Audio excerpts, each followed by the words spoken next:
Greetings everyone and welcome back to Pakistan Saga. Today we are going to discuss an important issue which is Pakistan children mental health crisis. And to discuss with that we have Dr. Somia Fasi with us who is a clinical psychologist and has 3 decades of experience. So I would like to have a brief introduction of yourself. Hi Momina, how are you? And thank you for inviting me. As you know, I am Somia Fasi. I have experience in psychotherapy field, educational field and community development field. Almost 30 years experience हो चुका है मेरा working field में, being a psychotherapist and community development in community development sector, also in educational field. और जो हमारा different levels हैं working के, I was working with UNICEF as well as International Child Labour Organization, WHO, and different international level के जो organizations हैं. फिर 14 years मैंने national level के ऊपर काम किया है with National Commission for Human Development. वहाँ पर मैं serving almost 4 sectors में रही है, education में, community development में और micro enterprise small business establishment में जो एंटरप्रेन्योरियल कॉम्पिटेंसेस हैं पर्सनल डेवलपमेंट के हवाले से वहाँ उसमें, और फिर एजुकेशन और हेल्थ में तो सबसे ज़्यादा. तो एक्सपीरियंस के लिहाज से तो काफ़ी वास्ट है. फिर मेरा जो क्लिनिकल साइड है, मैं 30 ईयर्स से अपना क्लिनिकल सेटअप चला रही हूँ. अभी मेरा I am running my own centre जो मेंटल हेल्थ सेंटर है.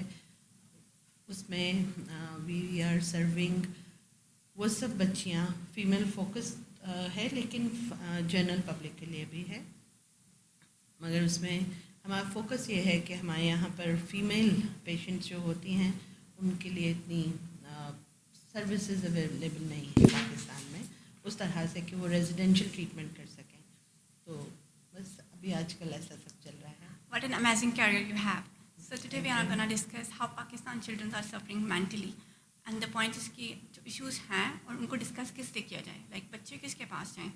जनरली देखा जाता है कि एक बच्चा है, बहुत टॉकेटिव है, सब कुछ है, बट ऑल ऑफ सडन क्या है वो बात करना बंद कर देता है. उसके ग्रेड्स जो होते हैं वो ड्रॉप होना शुरू हो जाते हैं.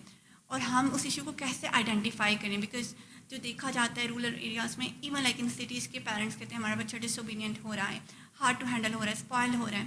लेकिन आप इसको क्लिनिकली साइकोलॉजिकल वे आप इसको कैसे देखती हैं? लेकिन बच्चे की जो डेवलपमेंट है, बेसिकली बच्चा अपनी स्टेजेस, हम अपनी बर्थ से डेथ तक डिफरेंट डेवलपमेंटल स्टेजेस से गुजरते हैं.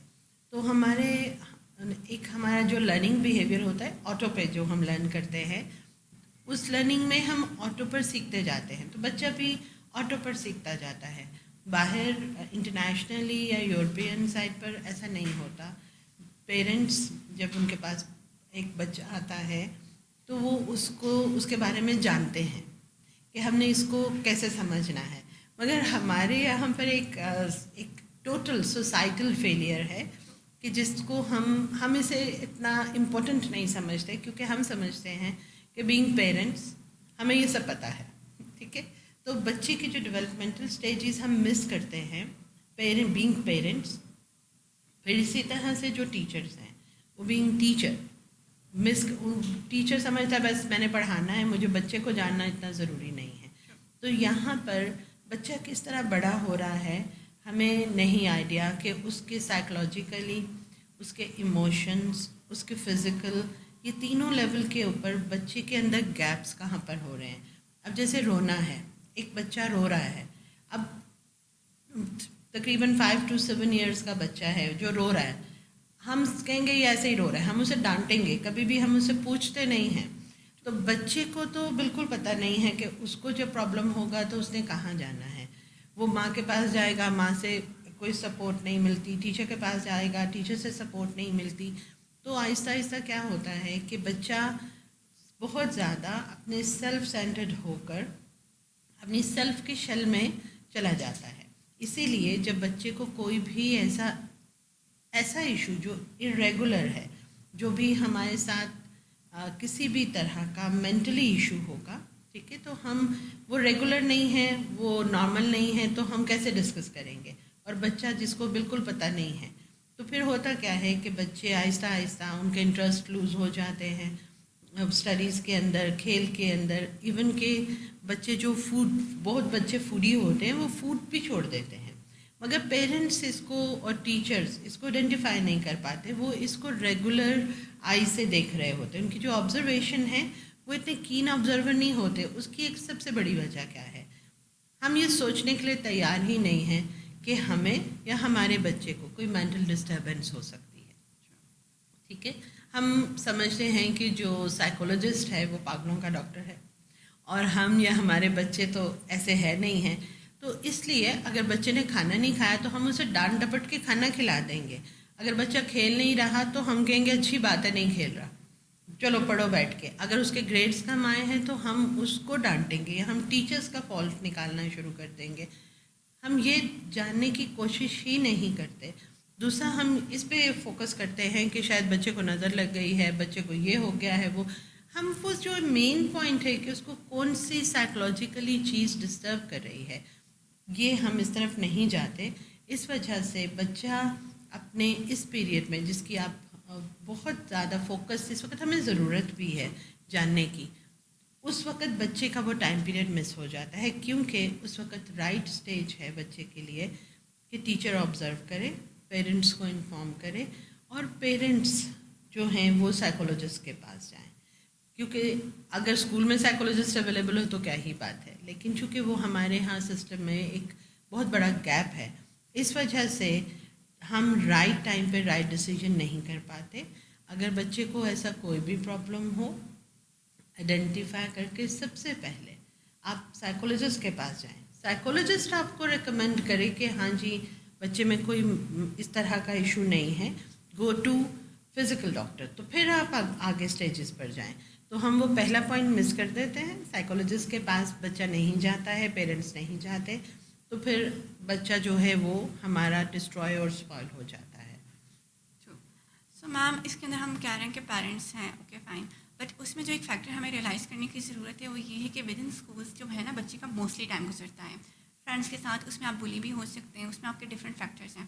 تو اس میں جو گورنمنٹ فیلئرز ہے وہ کہاں پہ آ رہے ہیں کہ پوری دنیا اس چیز کو اڈاپٹ کر رہی ہے کہ آپ کے اسکول میں آپ کا سائیکالوجسٹ ہونا چاہیے, and that's like a basic necessity.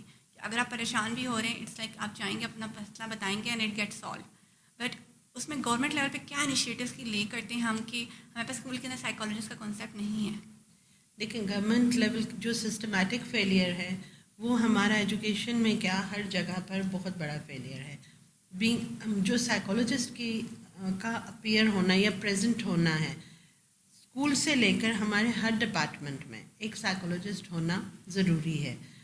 Hospitals ہیں, آپ کے آفیسز ہیں, آپ کے بینکس ہیں, جتنے بھی آپ کے ورکنگ لیولز ہیں وہاں پر سائیکولوجسٹ کی پریزنس بہت بڑے معنی رکھتی ہے. اب آپ دیکھو کہ اسکول آپ کی بیسک چیز ہے.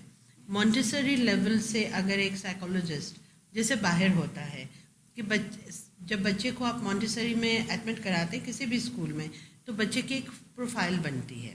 اس میں بچے کے 3 لیول ٹیسٹ ہوتے ہیں, جس میں بچہ کون سے ٹریڈس لے کر پیدا ہوا ہے, اس کی تمام موجودہ اسکلز, اور وہ اسکول میں جمع کرائی جاتی ہے. اڈاپٹیو بیہیویئر اسکلز جو ہیں وہ موجود ہیں دنیا میں, اور آج سے آلموسٹ 22 ایئرس بیک میں نے پاکستان کے کلچر کے مطابق ان کو ٹرانسلیٹ کیا تھا. اس وقت یونیسیف کا پروجیکٹ چل رہا تھا 5 to 10 ایئرس کے آؤٹ آف اسکول چلڈرن کا ایجوکیشن کا. سیالکوٹ میں اس کا مین پروجیکٹ فرسٹ پروجیکٹ ہو رہا تھا, اور وہاں پر میں اس کے اندر مین مینیجر تھی ایجوکیشن کی. اور اس کو ہم نے جب رن کیا فیلڈ میں, ان اڈاپٹیو بیہیویئر اسکلس کو ٹرانسلیٹ کر کے اپنے کلچر کے مطابق ہم نے ٹیچرس ٹریننگ اور پیرنٹس ٹریننگ وہاں پر کنڈکٹ کر کے پیرنٹس کو ٹیچرس کو سکھایا, بتایا کہ ایک بچہ ہے اس کو کتنی نیڈ ہے, اس کے اندر کیا چینج آنی چاہیے, جب اس کی ریکوائرمنٹ کیا ہے, اور وہ آگے کیسے بڑھے گا.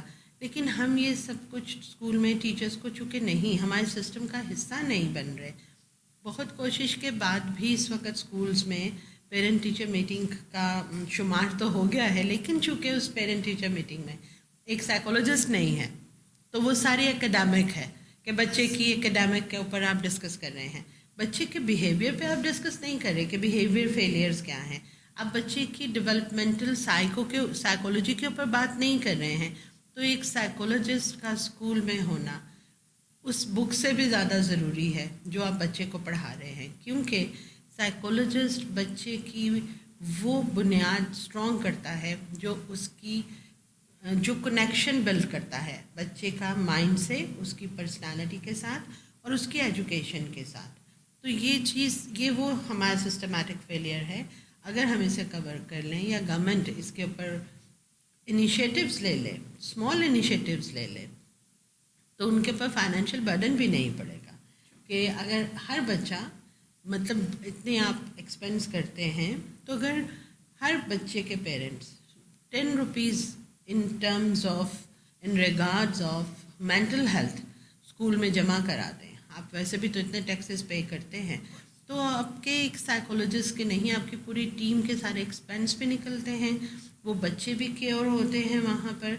लेकिन इन इनिशिएटिव्स के ऊपर शायद हम भी होपफुल हैं कि ऐसा कुछ इनिशिएटिव हो। ये बहुत ज़रूरी आई थिंक बहुत ज़रूरी स्टेप है। yes, जैसे कि आप बता रही हैं, तो इसमें जैसे नॉर्डिक वे ऑफ लर्निंग है, तो उसमें बेसिकली जब आपका बच्चा जो है अर्ली स्टेजेस में स्कूल जाता है, तो वो उसको पेंसिल नहीं पकड़ाते, they ask them to trace the words on sand so that they can I don't know, like their sense of touch can be activated. Exactly. And what we do, we like हमारे बच्चे को पूरी ABC आनी चाहिए। हाँ देखिए हमारे यहाँ जो सेंसरी, क्योंकि जो हमारे मोटर नर्व्स हैं उसमें जो हमारे सेंसरी मोटर्स हैं, अगर हम वो एक्टिव कर लेते हैं छोटी उम्र में, तो बड़े होने तक आप सोचो कि वो बच्चा कहाँ से कहाँ तक जाएगा, उसकी तमाम स्किल्स कितनी डेवलप होंगी अगर हम बच्चे को उन स्केल्स के ऊपर पढ़ाना शुरू करें। लेकिन हम क्या कर रहे हैं, हम बच्चे नहीं बड़े कर रहे, हम पेरेंट्स बड़े कर रहे हैं, ठीक है, वो देखते हैं। और इसी वजह से आप देखो, जब बच्चे को पेन होगा तो वो किसको बताएगा, अपने पेरेंट्स को बताएगा। हमारे स्कूल में एक कॉमन बिहेवियर, एक कॉमन रिएक्शन टीचर्स का क्या होता है कि अगर बच्चे ने कहा कि मुझे पेन हो रहा है, तो वो कहेंगे ये कौन सा एक्सक्यूज़ है, ठीक है, और कोई दर्द नहीं हो रहा। सबसे पहले तो वो जो रिजेक्ट करना है बच्चे की बात को, ये कितनी बड़ी चीज़ है कि बच्चे को आपने स्टॉप कर दिया, दैट डोंट आस्क। वो जो क्वेश्चन के ऊपर या अपनी बात शेयर करने पर हम शेयरिंग, वैसे हम बच्चों को सिखाते हैं दैट शेयरिंग इज़ केयरिंग, मगर हम बच्चे को चीज़ के लिए शेयरिंग कह रहे हैं, दैट शेयर इट, मगर अपना इनर फील, अपने इनर पेन, अपने इनर थॉट के लिए बच्चे के पास पीयर ग्रुप भी उस तरह से अवेलेबल नहीं है। जो बच्चा इफ़ेक्ट हो रहा है आजकल का, जो मैं अपने पास मौजूदा केसेस से देखती हूँ, तो बच्चा अपने पीयर ग्रुप से बहुत इफ़ेक्ट हो रहा है। अगर आपके साथ में आपके दोस्त अहबाब हैं और उनका रहन सहन या उनकी एजुकेशन या उनके डिफरेंट चीज़ें हैं और आप बच्चों को कंपेयर कर रहे हैं, तो ये आप बच्चे को बहुत स्पॉइल कर रहे हैं। तो स्कूल में जहाँ बच्चे का इतना टाइम गुजरता है, अगर वहीं पर आपने बच्चे को एक हेल्पर, एक फ्रेंड, एक guide in shape of psychologist provide कर दिया, तो आप सोचें कि आपने बच्चे की पूरी लाइफ को सिक्योर कर दिया। तो बच्चे के लिए ये जो मतलब हम लर्निंग जो मोड्स हैं, टीचर्स के लिए उसके अंदर साइकोलॉजिकल चीज़ें ज़रूर शामिल करनी चाहिए हमें। टीचर्स ट्रेनिंग्स के अंदर भी हमें साइकोलॉजिस्ट, मतलब टीचर्स के लिए भी हमें साइकोलॉजिस्ट को इस तरीके से ट्रेन करना चाहिए कि वो टीचर्स को ट्रेन करे कि वो टीचर्स नहीं ट्रेनर्स बने, और वो क्लासरूम के अंदर ऑब्जर्वर, अब बाहर हर क्लासरूम में एक साइकोलॉजिस्ट बैठता है, ठीक है, जो टीचर पढ़ा रही होती है और वो ऑब्जर्व करता है। और अगर कोई आपका स्पेशल बच्चा हो, जैसे कुछ लर्निंग डिसऑर्डर में बच्चे होते हैं, उनको वो स्लो लर्नर्स होते हैं, तो उनके लिए वो साइकोलॉजिस्ट एज हेल्पर मौजूद होते हैं। उनका काम सिर्फ उनको फोकस करना होता है। लेकिन हमारे यहाँ पर तो हमारे सिस्टम के अंदर ऐसी कोई चीज़ मौजूद नहीं है। अब एक टीचर जो 40-50 बच्चों को देख रहा है, उसने एक ही 40 मिनट्स की क्लास लेनी है, اس میں ان کی کاپیز بھی چیک کرنی ہے, انہیں مینٹین بھی کرنا ہے, انہیں ڈس آرڈر بھی سکھانا ہے, انہیں آرڈر میں آنا بھی سکھانا ہے, ڈسپلن بھی سکھانا ہے, اوبیڈینس بھی سکھانی ہے, اور پھر وہ ایک لمبی سی اس کے ہاتھ میں جو ہے نا وہ پوری بکلیٹ ہے, وہ ٹاسک لسٹ بھی دینی ہے. تو آپ سوچو کہ وہ آج کل مجھے لگتا ہے کہ ٹیچرز نہیں ہیں, وہ ٹیچرز کے روپ میں نا انہوں نے رپورٹس بنا لیے ہیں. تو آج کل تو پڑھائی میں بچے پریشر سے ہی اسٹریس کے اندر اتنے زیادہ ہیں کہ ان کے مینٹل فیلئر ہو رہے ہیں. تو یہ سب سسٹم فیلئر